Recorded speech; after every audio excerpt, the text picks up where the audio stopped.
Magandang araw sa lahat, welcome po ulit dito sa ating channel ang Biyahe y Komida. Maraming salamat sa lahat ng nag-subscribe, indeed. Punta tayo sa ating topic, March 28, 2025. Herlen Budol, hinangaan pagkatapos gamitin kasikatan para tumulong sa tindera ng prutas.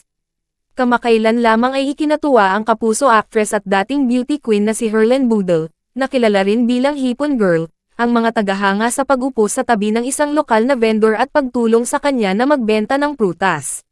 Sa isang video na ibinahagi sa Instagram, makikita si Herlen na tumatawag sa mga dumaraan at nag-aalok ng mga prutas habang inaaliw ang mga tagahanga na lumapit sa kanya para magpakuha ng picture, bibili ka o manlalait ka.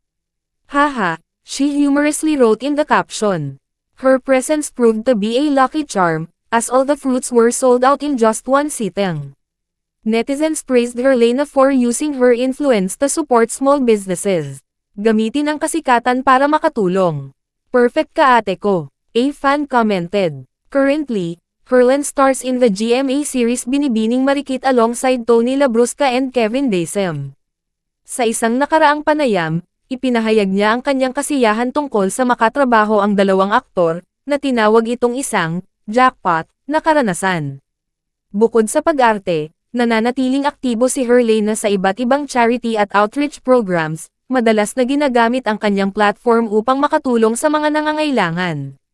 Mapapanood ang Binibining Marikit weekdays sa ganap na 4:05 PM.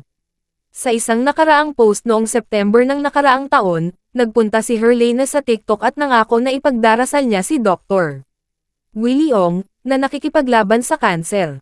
Sinabi ng aktres na ipagdasal niya na sana ay malagpasan niya ang kanyang karamdaman. Sinabi rin niya na si Doc Willie ang first aid nila.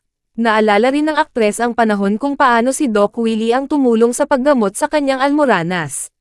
Isang buwan bago iyon, ipinagdiwang ng aktres ang kanyang ika-25 kaarawan. Habang minarkahan niya ang kanyang espesyal na araw, tinatrato ni Herlen na ang kanyang mga tagasunod sa isang nakamamanghang post. Ang kanyang post ay naglalaman ng mga larawan mula sa kanyang napakarilag na photoshoot sa kaarawan kasama ang litratista na si Jomar Francia. Sa mga larawan, nagsuot ng cool outfit ang kapuso star habang nagpo-pose na may motorcycle. Alam mo naman si nanay ng manggot eh. Hindi naman para sa akin to eh. Buy for a cost. 100 lang sa'yo, dapat walang hard. Okay ba? Bumili ka na ba?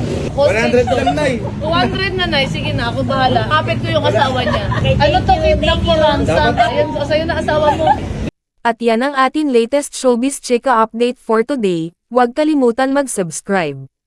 Click the notification bell for more showbiz chika updates. Like and share the video at suportahan po ang atin Facebook page. Maraming salamat sa lahat ng nag-subscribe, indeed.